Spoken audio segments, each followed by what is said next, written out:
সরকারি পরীক্ষায় এ ধরনের প্রশ্ন সবসময় আসতে দেখা যায়। এ ধরনের প্রশ্নগুলো একবার শিখে গেলে মাত্র 2 সেকেন্ডে করে ফেলা সম্ভব।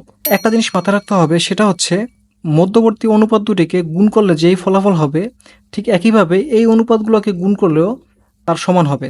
তাহলে আমরা লিখতে পারি এক্স যেখানে থাকুক সেটা আমাদের মাথা ব্যথার কারণ নয়, এক্সের পাশটা আগে আমরা গুণ করব।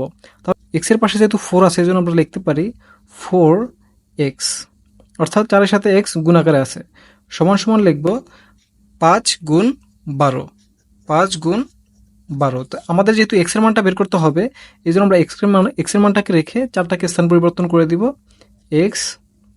তাহলে এখানে 5 গুণ হচ্ছে 12 ভাগ হয়ে আসবে 4, এখানে কাটাতে 4 কে 4, 3 4 12, 3 আর 5 গুণ করলে হয় 3 5 15, অর্থাৎ এই প্রশ্নের উত্তর হচ্ছে 15। ঠিক একইভাবে এখানে এনএসএতে একটি প্রশ্ন আসছে, এখানে বলা আছে একটি ক্রমিক সমানুপাতের প্রথম ও তৃতীয় রাশির যথাক্রমে দেয়া আছে 4 ও 16, মধ্যবর্তী সমানুপাতি কত হবে? অর্থাৎ মাঝখানে যে সমানুপাতটা আছে এই মাঝখানে সমানুপাতটা আমাদেরকে বের করতে হবে।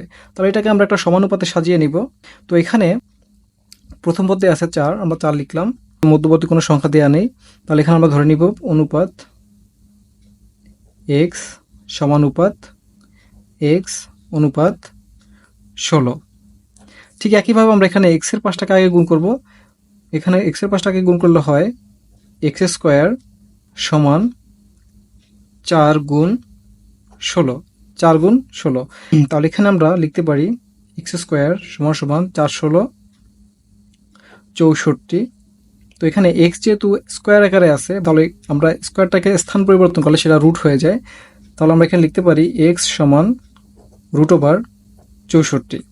তাহলে 64কে রুট করলে পাওয়া যায় x এর মান পাওয়া যায় 8, অর্থাৎ এই প্রশ্নের উত্তর হচ্ছে 8।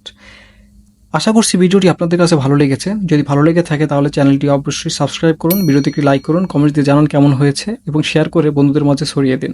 ধন্যবাদ।